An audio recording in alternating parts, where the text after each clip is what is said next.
Good evening, ladies and gentlemen. The United States Armed Forces is the strongest and most powerful that the world has ever seen in history. The U.S. military is one of the largest militaries in terms of number of personnel. It draws its personnel from a large pool of paid volunteers. The United States has the world's largest military budget to go along with that. The armed forces consist of the Army, Navy, Air Force, Marine Corps, and the Coast Guard. Our mission is to fight and win our nation's battles, to keep our nation safe and secure.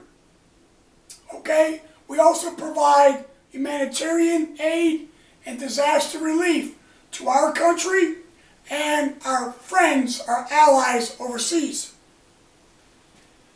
It has 1.4 million men and women in uniform today. I like to call them heroes.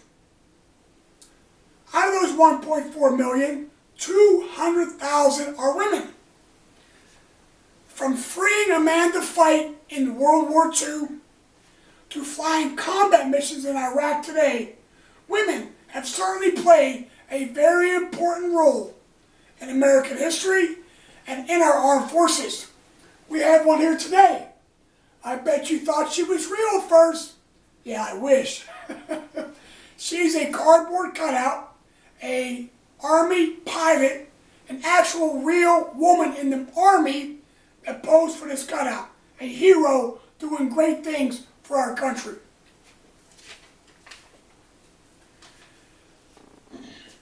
Even though women serving in the military has often been diverse, a very small number of women in history have fought alongside men. In the American Civil War, there were few women who cross-dressed. They had to cross-dress as men in order to fight. Wow, imagine that crazy time. Fighting on the battlefront in disguise was not the only way women involved themselves in war. Some served as nurses and aides. During World War I, the U.S. Navy and Marine Corps allowed women to enlist. More than 12,000 enlisted. Unfortunately, 400 died during the war. Women also worked as American Red Cross workers, United Service Organizations, as well as in the factory, the office, transportation, and other jobs vacated by men because they had to go fight the war. By the end of World War I, women made up 24% of aviation plant workers. In World War II, a total of 350,000 women served in the U.S. military. More than 60,000 women served in the Army as Army nurses, and 14,000 served as Navy nurses. Even though they were far from combat, 67 Army nurses were captured in the Philippines by the Japanese in 1942. They were held as POWs for almost 3 years. Over a dozen Navy nurses were also captured by the Japanese during the war. Also during World War II, Navy had 84,000 WAVs. WAVs stand for Women Accepted for Volunteer Emergency Service. They were called WAVs. They worked in administrative, medical, and communication jobs. The Coast Guard set up a women's reserve in 1942 called SPARS, meaning Semper Paratus, always ready. A year later, the Marine Corps Women's Reserve began. Most Marine women who served stateside, by the end of the war, 85% of them served at Headquarters Marine Corps up there in D.C. Free a man to fight. That was their motto in World War II. And they did a great job back then. Heroes, a huge part of the greatest generation, saving not only our country, they saved the world. Women were a big reason we were victorious, because behind the scenes they did a great job, a great job, a great job, and I salute them for what they did back then. As of 2015, women make up 15% of the U.S. military. More than 165,000 women are enlisted, and 35,000 are officers. They are qualified in almost every job that a man can do. Now listen, I served for 23 and a half years. I served beside some awesome women. Very professional. They had honor, courage, and commitment. They did a great job. They were very, very competitive. And it was an honor to serve with the women in the military. Now in February 2012, after a year-long review, the Pentagon announced women would be permanently assigned to battalions. We're talking about ground units. Women would be assigned to critical jobs, radio operators, medics, and tank mechanics. However, many women had already served in these jobs, only in a temporary status due to the demand in Iraq and Afghanistan. The Pentagon's new ruling only made these job assignments official and still upheld the ban on women serving in combat tank units. They upheld the ban on women in special operation commando units and infantry jobs, like kicking down doors, throwing in grenades. They said women could not do that job.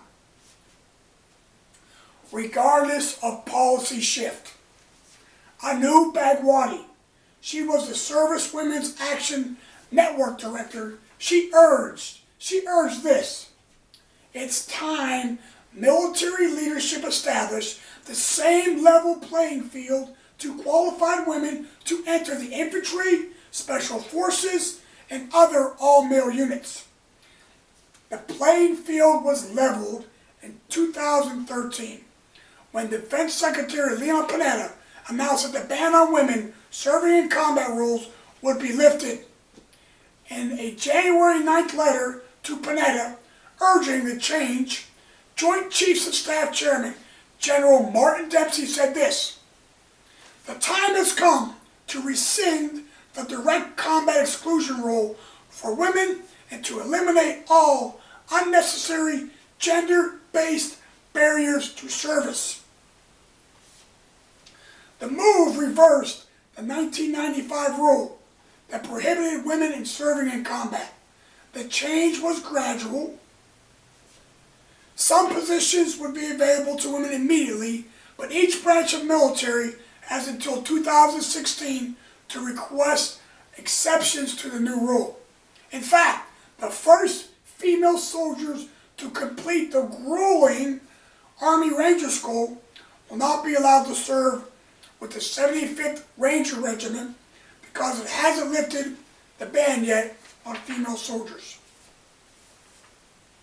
On December 3rd, 2015, less than a year ago, Defense Secretary Ashton Carter announced all U.S. military combat positions are being open to women. The decision comes after increasing pressure from service women and activists in the Pentagon to acknowledge the reality that many women in the military already face combat on the battlefields in Afghanistan and Iraq. Excuse me.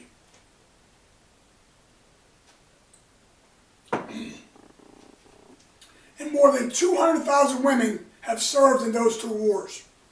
As of last year, more than 800 of those women have been wounded and more than 130 have been killed in action.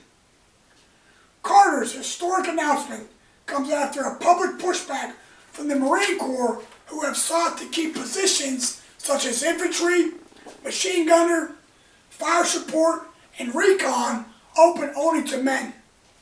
A Marine Corps study suggests all male squads are more effective in combat and less likely to be injured than integrated groups.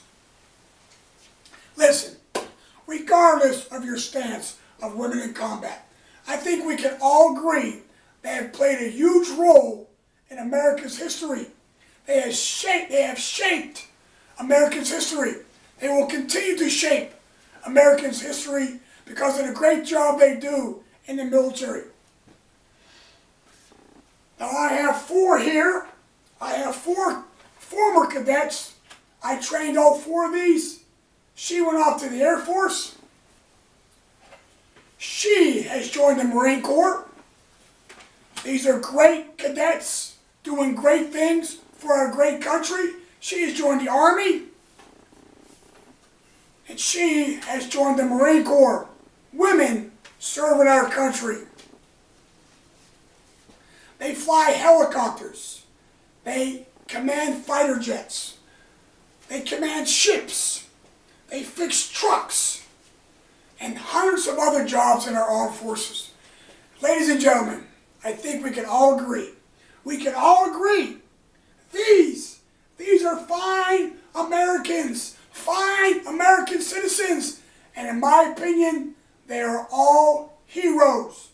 They do a great job for our country, for our pursuit of life, liberty, and the pursuit of happiness. And I am honored to call myself a military service member alongside these fine women. Thank you.